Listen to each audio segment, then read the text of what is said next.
Hari Om. Hari Om to everybody. Gurur Brahma, Gurur Vishnu, Gurur Devo Maheshwaraha, Gurur Sakshat Parabrahma, Tasmai Shri Gurave Namaha. Gurubhyo Namaha, Guru Padukabhyo Namaha. I am JJ Shobana. Today's my topic is my real nature. Early in the morning, when we get up, we see the sun rising in the east with his beautiful rays of light spreading all over Mother Earth. He gives us all the required energy to go through these toils. It is his nature to give us light. Our Maharshis and Vedas have said, have in fact asked us to get up in the morning and recite the Gayatri mantra. Om Bhuvassuvaha Tatsaviturvarenyam Bhargo Devasya Dhimahi Dhiyo Yona Prachodaya. They have said so because they have understood that the sun's rays carry the vital energies that a human or any living being requires. The D vitamin and many other minerals required for a body come from the source of this light. It is the sun's nature to give us light and energy. Similarly, we have the Panchabhutas, Agni, Jala, Vayu, Bhumi, and Akasha. Each one of them have their own natures. Agni gives us heat, Jala, the coolness which is required for us. Then Vayu, the air that we breathe in. Oxygen, which is necessary for all of us to live, is given by Vayu. Then we have Bhumi, Mother Earth, which gives us the body, the strength with which we can go through the life. Then Akasha. Akasha's nature is to accommodate everything. Inside the body, our body, we have the space where all these organs are fitted in their right place. It is the space that is Akasha, which is inside us, accommodating them. Similarly, all over the universe, we have so many planets, so many universes. It is Akasha's job to hold them and accommodate them. So, because of these natures, the Panchatattvas have given us what we require. Similarly, if we look at a huge tree, beautiful leaves, it has green leaves. It is the nature of the plant or the tree to give us a lot of needed requirements like food, shade, shelter. It doesn't say, I will not give. That huge tree grows from a small seed. The seed sprouts into a small little sapling with the white root-like structure coming out. Where does the root go? It goes down into the Mother Earth. Has anybody seen that a root growing upwards and saying, okay, I will grow towards the Akasha? No, it is not in its nature. It has to go down to the Mother Earth and fix the small little plant which grows into a huge tree. Who has told this small seed that it should grow into the Mother Earth? It is its nature. It finds itself the right place and goes towards it. Similarly, when we pour water, it flows down, it trickles down. We know that rivers like Ganga, Yamuna, all these rivers, they are born in the mountains and they flow downwards towards the sea. They don't go climbing up. It is the nature of the water to flow down. So many flowers, beautiful colors they have, and each one has its own fragrance. The fragrance with which we identify the flower and offer it to God. The lotus flower, though it grows in the mud, it knows it comes out and opens up, and any little dirt falling onto the flower, it falls down. It doesn't retain it. It is in its nature to be clean and beautiful.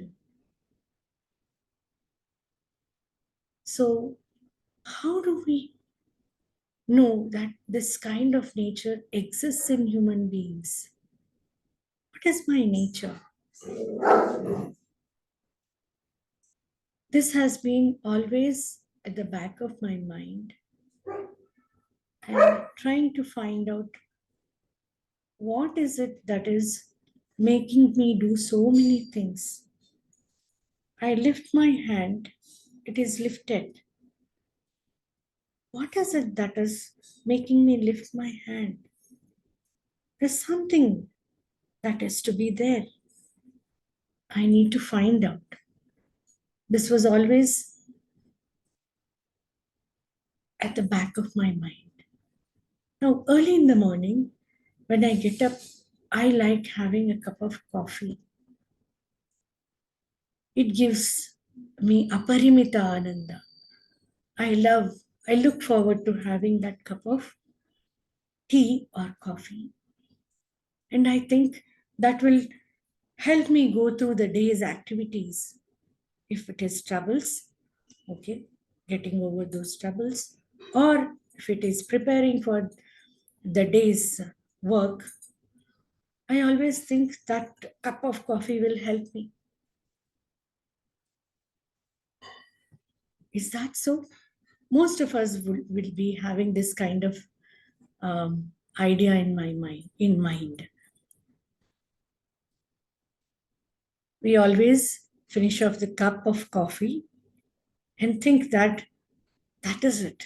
That is the ananda that we are going to live in today, in throughout today. It doesn't happen like that. The minute the cup of coffee is over, we are back to square one. I am rushing all the time, thinking that I should be the best mother, fixing a good meal for my son. Then I want to be the best wife. Whatever he wants to go out and do to the office, I need to be there and reach out to him whenever he wants. That little praise that I'm able to capable of doing all the things in an orderly manner, that gives me a lot of pleasure. That's what I think. Then I want to be the best daughter. My father lives with me, so I want to be correct and I want to be in time for his needs and requirements. Okay, that part is done for the day. Then what?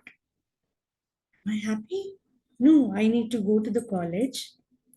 I need to help my students come out of their emotions and frustrations. I want to be the best counselor. Oh, ma'am, thank you for all the help. That little thank I look forward to. Well, am I happy with that? No, there is something else. I want to do something else and feel that this is it. This is what I want. I don't, because I'm doing everything according to the body mind complex. Body mind intellect is ruling my thinking, my thoughts. My mind says that materialistically I need to grow. I need to be the best mother, best daughter, best wife. I need to have the best position in life. This is what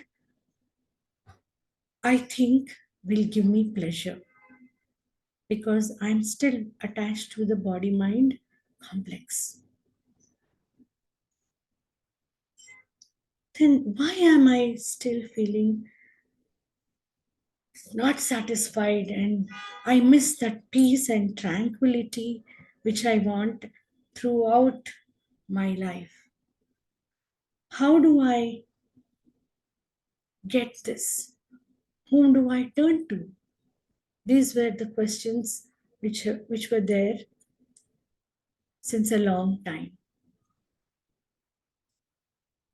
Lot of books were read, attended lots of satsangas, performed lots of pujas, Vishnu Sahasranama, Lalita Sahasranama, and many, many devotional things, going to temples, doing a lot of annadanas. But still, the question, why is it that I am not able to be happy all the time, remained?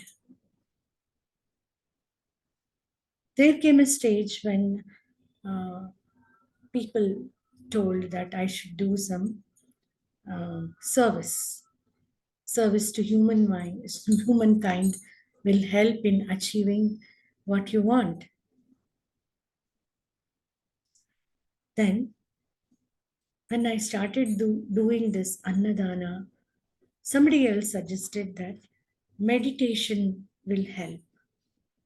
So, visited so many ashramas, attended so many lectures from the gurus who were there in the ashrams, started practicing meditation.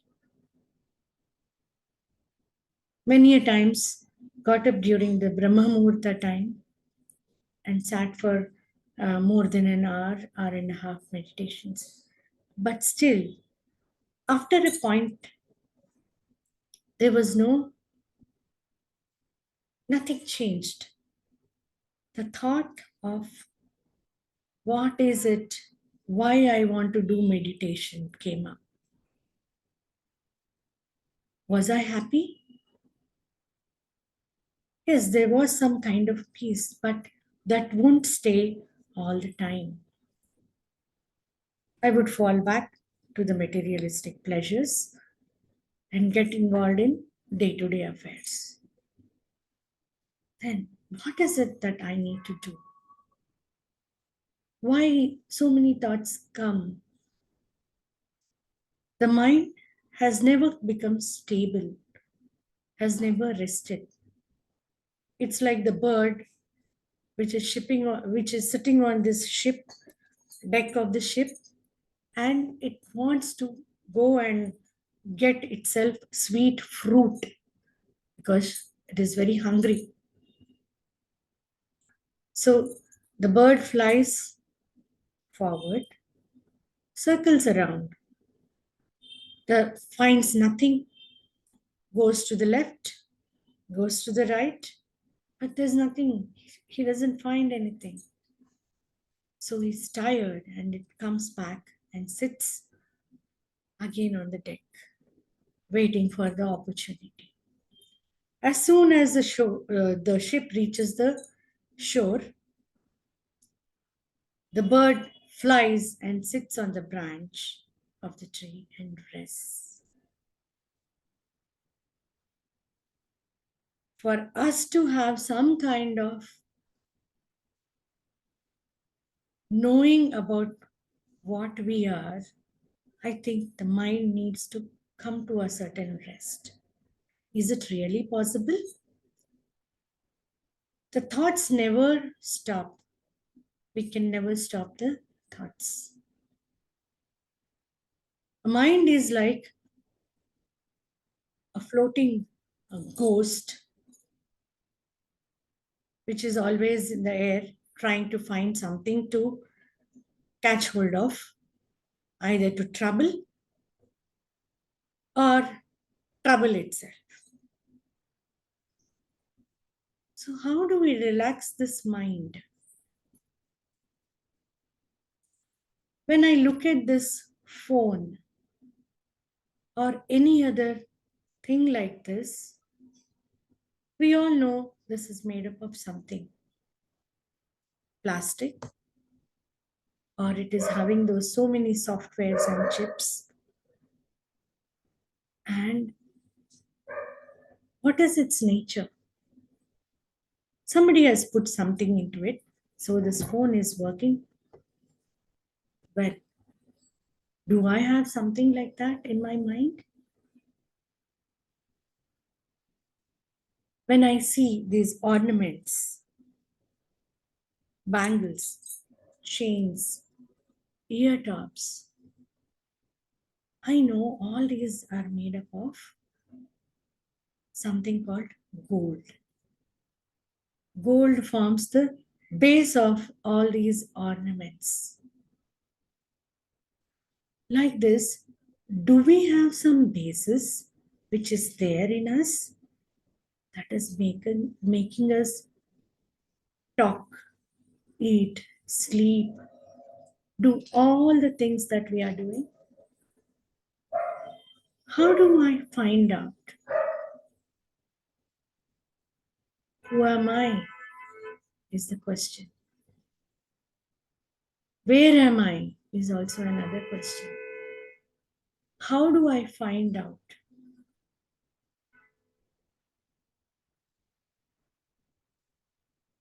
This is when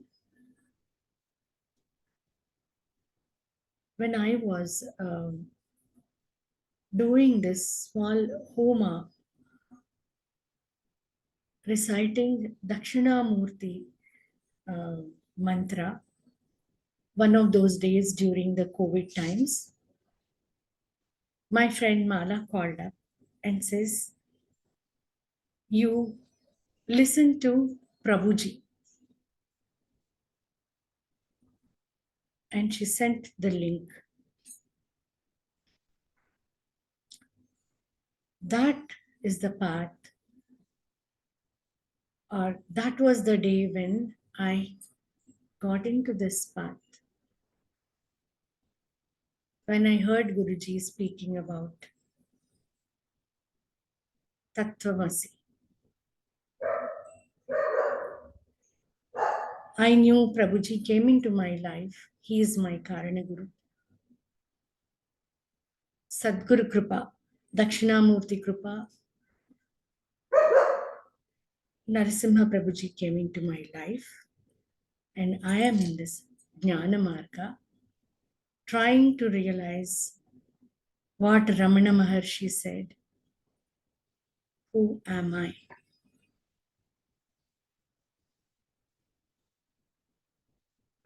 So, how do we go about realizing this?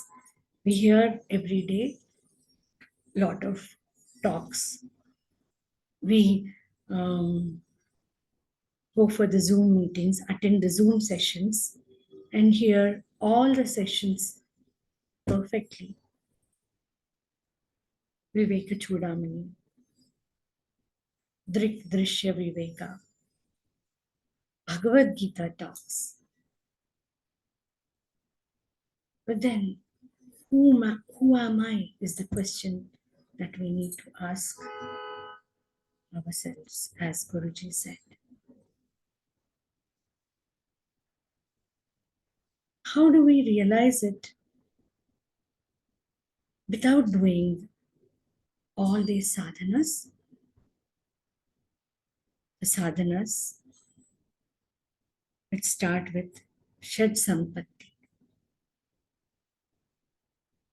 Shama, Dama, Uparati, Titiksha, Shraddha, Samadhana, which we need to practice day in and day out.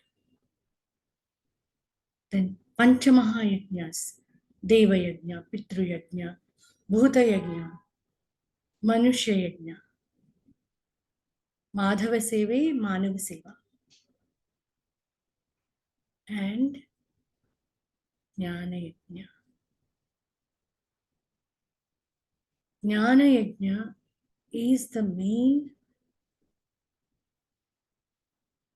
thing, the accumulation of knowledge by following what our Guruji is saying will take us towards our realization, our true self. The Mahamantra given by him, Nanu Nanembudu Nanalla, Ideha Manabuddhi Nanalla, Satchidanandatma Shivananu Nani, Shivoham, Shivoham, Shivoham. I am not the body, I am not the mind, I am not the intellect. I am the Shiva, the Supreme Parabrahma. To understand this, we need to turn inwards. Externally, we are doing all these things. We are listening to the talks. We are doing japa, puja, worship, everything. Then, how do we turn internal? How do we control the mind? It's a small, easily learned technique which already we are doing. We are every day breathing in and breathing out, breathing in oxygen and breathing out carbon dioxide and other poisonous gases. Now, the control of the mind, that is, lessening our thoughts, comes with us concentrating on the breathing in and breathing out process. Inhalation and exhalation.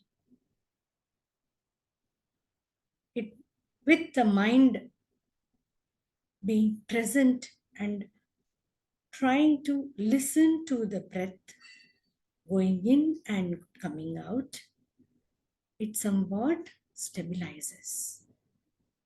The thoughts come down. Deep inhalation and long exhalation.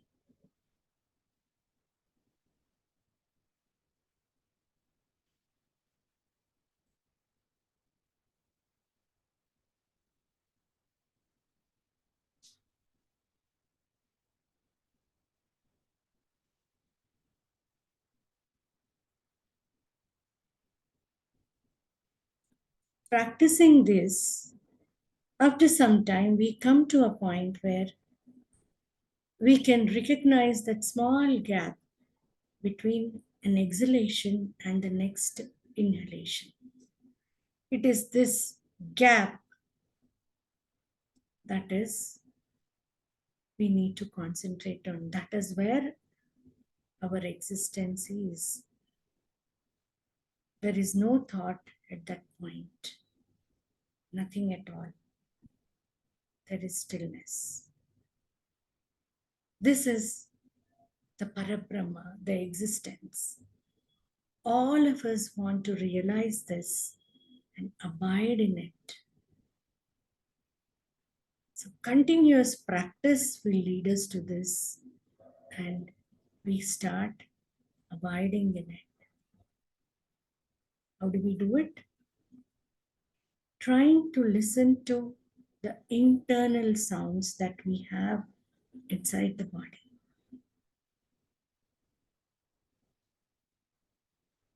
That withdraws our senses, and we we go inside listening to what is happening, the gurgling sounds that are inside our body.